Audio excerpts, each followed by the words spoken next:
अस्सलाम वालेकुम बेटा। आज के लेक्चर में हम दो चीज़ों को डिस्कस करने जा रहे हैं।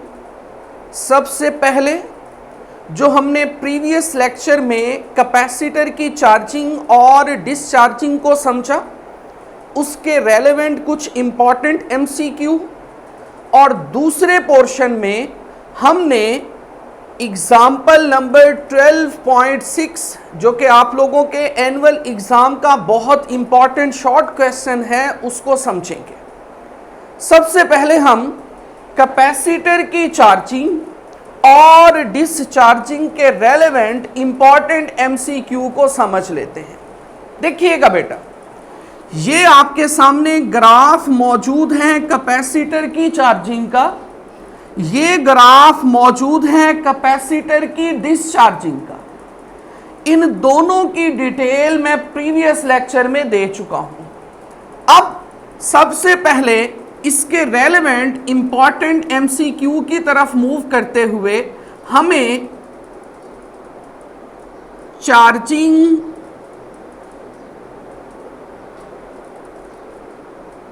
इक्वेशन के बारे में पता होना चाहिए।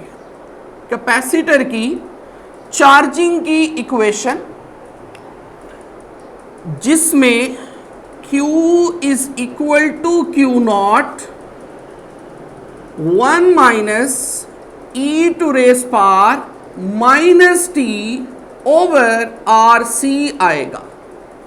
यहां पर Q चार्ज स्टोरेज है, Q नॉट मैक्सिमम चार्ज है, T यहां पर टाइम कांस्टेंट है। अब बेटा सबसे पहले MCQ आएगा किस तरीके से वो समझिएगा। क्वेश्चन आएगा 1 टाइम कांस्टेंट या 1 यूनिट टाइम में कितने परसेंट चार्ज की स्टोरेज हो सकती है कैपेसिटर की प्लेट्स पर, ये क्वेश्चन आएगा। अब आपने इसको सॉल्व कैसे करना है, आपने सिंपल इस t की जगह 1t पुट कर देना है, क्योंकि ये 1 टाइम कांस्टेंट या 1 यूनिट टाइम है। पुट करके देखते हैं। Q is equal to Q naught 1 minus e to raise power minus, अब बेटा t चूंकि 1 टाइम कांस्टेंट है और 1 टाइम कांस्टेंट में कितनी RC की वैल्यू आती है, ये बराबर होता है 1 RC। ये कैपेसिटर की चार्जिंग और डिस्चार्जिंग में हमने समझा था। तो इधर बेटा t की जगह RC पुट किया डिवाइडेड बाय RC। अब यहां पर देखें तो RC से RC कैंसल हुआ, ये बचेगा -1। तो Q is equal to Q naught 1 minus e to raise power -1। Calculator से जब आप e की पावर -1 निकालेंगे तो ये बेटा यहां पर निकलेगी माइनस e की पावर -1.37। इसको 1 से माइनस करेंगे 0.63 Q नॉट आ जाएगा, और अगर 100% से मल्टीप्लाई करेंगे तो ये निकलेगा 63% ऑफ मैक्सिमम वैल्यू। तो 1 टाइम कांस्टेंट किसके बराबर निकला, 63% के बराबर आया। अब इसी तरीके से आपने बेटा क्या करना है, 2 टाइम कांस्टेंट में देखना है कि कितने चार्ज की स्टोरेज आती है। इसी तरीके से यहां पर t की जगह -2 RC पुट करेंगे। यहां 1 RC पुट किया था जब 1 सेकेंड था, जब 2 टाइम कांस्टेंट होगा तो 2 RC, RC से RC कैंसल, e की पावर -2 कैलकुलेटर से सॉल्व करेंगे तो आपने आंसर लिखना है, ये कमेंट बॉक्स में करना है। इसी तरीके से 3 टाइम कांस्टेंट के लिए भी आपने लिखना है, 4 टाइम कांस्टेंट के लिए भी लिखना है, 5 टाइम कांस्टेंट के लिए भी लिखना है। और एक और चीज समझ लें बेटा,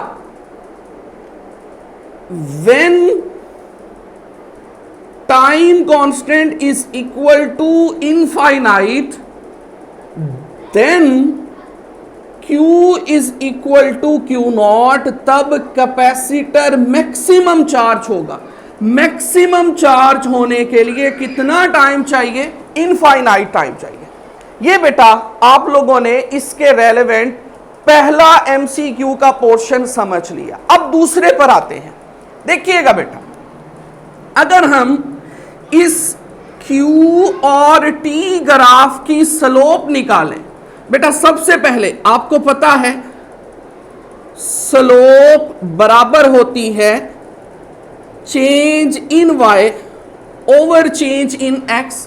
यहां पर गौर से समझकर बताइए, y एक्सिस में क्या चीज चेंज हो रही है? Definitely charge. x एक्सिस में क्या चीज चेंज हो रही है? Definitely time. तो चार्ज पर unit time is equal to current. तो क्वेश्चन आएगा कि बताइए क्यू टी ग्राफ की स्लोप हमें क्या देती है बेटा? करंट देती है। अब दूसरे नंबर पर क्वेश्चन सवाल आएगा कि ये स्लोप मैक्सिमम कहां होगी और जीरो कहां होगी? गौर से समझिएगा, बड़ी इंपॉर्टेंट पॉइंट है। देखें, स्लोप मैक्सिमम उस पॉइंट पर होगी जिस पॉइंट पर चार्ज की स्टोरेज मैक्सिमम हो सकती होगी। अब गौर से देखें, इस पॉइंट पर देखें तो चार्ज कैपेसिटर में स्टोर 0 था। यहां से कैपेसिटर में चार्ज की स्टोरेज मैक्सिमम हो सकती है with respect to unit time. तो यहां पर ये वो पॉइंट है जहां पर स्लोप क्या होगी बेटा? मैक्सिमम होगी। यहां पर स्लोप क्या होगी बेटा? मैक्सिमम होगी। मैक्सिमम स्लोप से मुराद है कि करंट क्या होगा? मैक्सिमम। और कर्व की स्लोप लेनी हो तो हमें टेंजेंट ड्रॉ करना पड़ता है। क्लियर है? अब देखें, जूं हम ऊपर की तरफ जाते हैं, कैपेसिटर चार्ज स्टोर करना शुरू करता है तो बेटा ये Q का फ्लो कम हो रहा है। कहां से पता चलेगा? इन इक्वेशन से। 1 यूनिट टाइम में 63%, 2 यूनिट टाइम में 85% होगा। तो देखें, पहले यूनिट टाइम में ज्यादा हुआ, अगले यूनिट टाइम में उससे कम होगा, थर्ड यूनिट टाइम में उससे कम, फोर्थ में उससे कम। मतलब जूं जूं कैपेसिटर चार्जिंग करता जाएगा, चार्ज की स्टोरेज कम होना शुरू होगी। चार्ज की स्टोरेज कम होने से मुराद है स्लोप कम होना शुरू होगी। और जब चार्ज मैक्सिमम स्टोर होगा तो स्लोप बेटा 0 हो जाएगी। क्यों? क्योंकि उसके बाद चार्ज की स्टोरेज रुक जाएगी तो स्लोप भी क्या हो जाएगी? 0। यही बात हमने कैपेसिटर की चार्जिंग में समझी थी। क्या बात थी? हमने कहा जब कैपेसिटर मुकम्मल चार्ज होगा तो चार्जेस का फ्लो रुक जाएगा, स्लोप 0, करंट 0, करंट 0, चार्जेस का फ्लो खत्म। और दूसरे नंबर पर बात की थी, जूं कैपेसिटर चार्ज स्टोर करना शुरू करेगा, बैटरी को मजीद चार्ज डिपॉजिट करने के लिए ज्यादा वर्क करना पड़ेगा, चार्जेस का फ्लो कम होगा। और ये इसी स्लोप से हमें वेरिफिकेशन मिल रही है कि जूं कैपेसिटर चार्ज स्टोर करेगा, स्लोप रिड्यूस। स्लोप रिड्यूस तो मतलब करंट कम। रिपीट कर रहा हूं, स्लोप में कमी मतलब करंट में कमी, करंट में कमी, चार्जेस का फ्लो कम, स्लोप 0, करंट 0, चार्जेस का फ्लो 0। यही हमने पढ़ा था। अब इसी तरीके से अगर डिस्चार्जिंग ग्राफ की बात करें तो यहां पर ये वो पॉइंट है जहां से चार्ज मैक्सिमम डिस्चार्ज हो सकता है। तो यहां पर भी चार्जेस का फ्लो मैक्सिमम, तो यहां पर स्लोप भी क्या होगी बेटा, मैक्सिमम। लेकिन ऊपर वाली स्लोप नीचे वाली स्लोप में क्या फर्क है, ये वाली जो स्लोप है ये बेटा पॉजिटिव आंसर देगी, ये वाली स्लोप हमें नेगेटिव आंसर देगी। और कर्व की स्लोप लेनी हो तो जिस पॉइंट पर स्लोप लेना होती है उस पॉइंट पर टेंजेंट ड्रॉ करना होता है। और ये कॉन्सेप्ट हमने कहां पढ़ा था, चैप्टर नंबर 3 में हमने जब वेलोसिटी टाइम ग्राफ पढ़ा था, तो उसका जो थर्ड केस था, जब बॉडी नॉन यूनिफॉर्म वेलोसिटी से मूव करती है तो उसका ग्राफ जो बनेगा वो कर्व बनेगा। इसमें जिस पॉइंट पर स्लोप निकालनी होती है हमें टेंजेंट ड्रॉ करना पड़ता है। ये सेम बेटा कॉन्सेप्ट यहां पर अप्लाई होना है।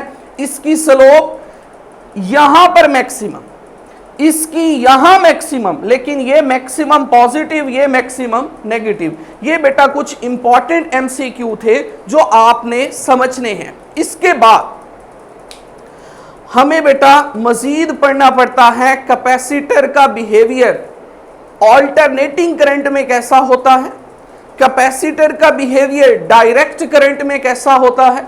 ये मैं अभी इसलिए नहीं पढ़ा रहा क्योंकि जब हमने चैप्टर नंबर 16 पढ़ना है, चैप्टर नंबर 16 में हमने कैपेसिटिव रिएक्टेंस और इंडक्टिव रिएक्टेंस के फॉर्मूला पढ़ने हैं। उन फॉर्मूलाज को पढ़ने के बाद हम कैपेसिटर का बिहेवियर एसी और डीसी के लिए आसानी से समझ सकते हैं, क्योंकि वो दोनों फॉर्मूलाज एसी और डीसी बिहेवियर ऑफ कैपेसिटर में यूज होते हैं। ये बेटा आप लोगों ने एमसीक्यू जहन में रख लेने हैं, ये आप लोगों के एंटी टेस्ट में बहुत ज्यादा वर्थफुल है। और इस MCQ 2 time constant, 3 time constant, 4 time constant के लिए आपने कमेंट बॉक्स में बताना है कि क्या होगा। ये बेटा हो गई चार्जिंग। अब डिसचार्जिंग ऑफ कैपेसिटर, इसकी इक्वेशन की तरफ मूव करते हैं। अब इसकी इक्वेशन क्या है, Q is equal to Q naught simple e to raise power minus T over RC। अब पहला एमसीक्यू मैं बता देता हूं, नेक्स्ट आप लोगों ने बेटा कमेंट बॉक्स में बताना है फॉर 1 टाइम कांस्टेंट या 1 यूनिट टाइम जिसमें RC की वैल्यू 1 RC होगी, उसमें पुट करें। क्या देखते हैं, Q is equal to Q naught e to raise power minus T की जगह RC ओवर RC कैंसल हुआ, Q naught e to raise power minus 1, Q naught e to raise power minus 1 हमने यहां पर भी देखा 0.37 के बराबर है, तो ये परसेंटेज में निकालेंगे तो Q नॉट 37% निकलेगा। यहां पर हमारे पास ये पहला एमसीक्यू आ गया।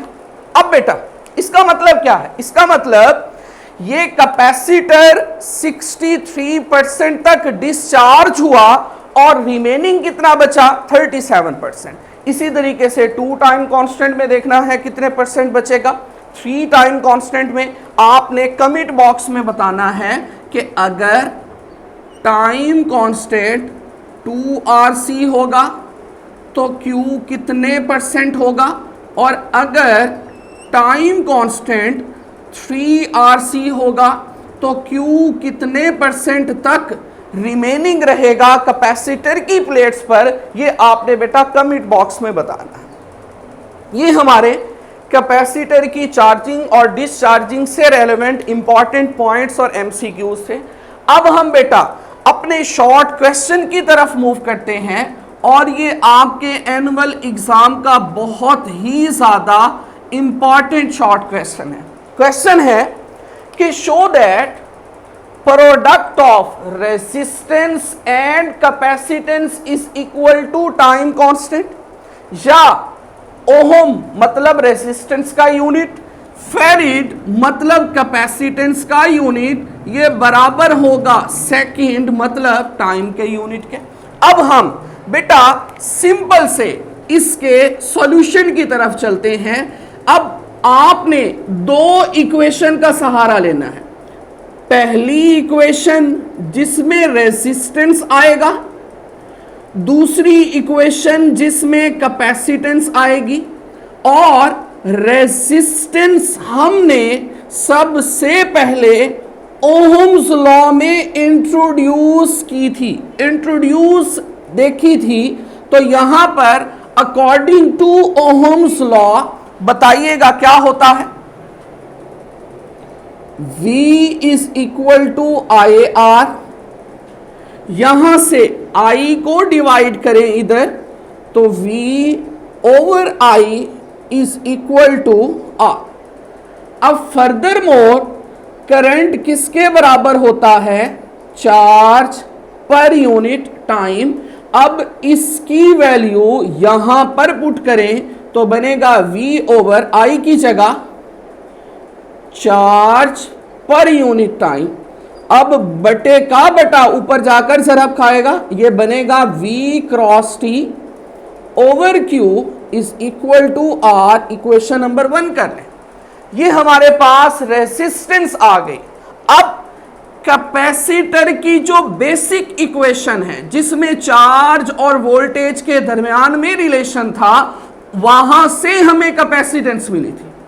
ओहम्स लॉ की इक्वेशन में वोल्टेज और करंट के रिलेशन से रेजिस्टेंस आई, और कैपेसिटेंस हमें मिली थी चार्ज और वोल्टेज के रिलेशन से, जो कि बेटा Q is equal to C V के बराबर था।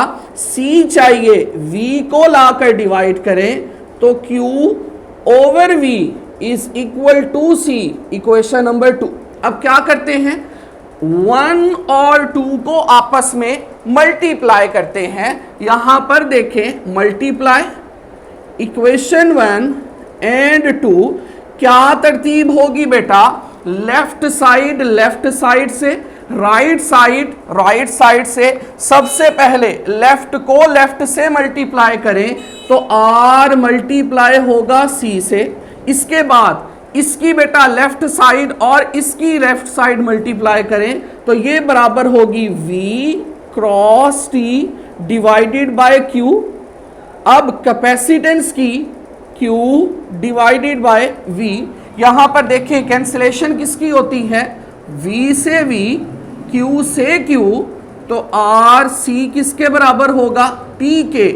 या हम लिख सकते हैं ohm farad is equal to second. ये हमारा आज का बेटा टॉपिक था।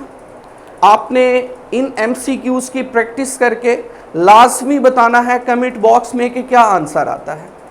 नेक्स्ट हम इंशाल्लाह बेटा चैप्टर नंबर 13 करंट इलेक्ट्रिसिटी को स्टार्ट करेंगे। Thank you so much.